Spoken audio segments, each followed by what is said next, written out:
అల్లూరి సీతారామరాజు జిల్లా పోచవరం నుంచి పాపికొండల విహారయాత్రకు ఎట్టకేలకు అధికారులు అనుమతులిచ్చారు. వర్షాలు, గోదావరి వరదల కారణంగా గత 3 నెలలుగా నిలిచిపోయిన బోటు విహారయాత్ర పునర్ప్రారంభమైంది. పోలవరం డ్యాం వద్ద నీటిమట్టం తగ్గడంతో భద్రతా ప్రమాణాలతో బోటింగ్ ను ప్రారంభిస్తున్నట్లుగా అధికారులు తెలిపారు.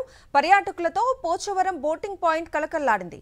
అధిక సంఖ్యలో పర్యాటకులు విహారయాత్రకు తరలి వెళ్లారు.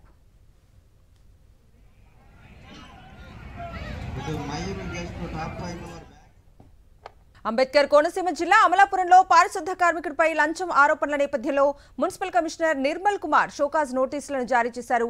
ఫ్రూట్ జ్యూస్ షాప్ యజమానిని డబ్బులు డిమాండ్ చేస్తే ఇవ్వకపోవడంతో చెత్తను తెచ్చి షాప్ ముందు వేసినట్లుగా పారిశుద్ధ కార్మికుడిపై ఆరోపణలు వచ్చాయి. ఈ నేపథ్యంలో షోకాజ్ నోటీసులను జారీ చేశారు.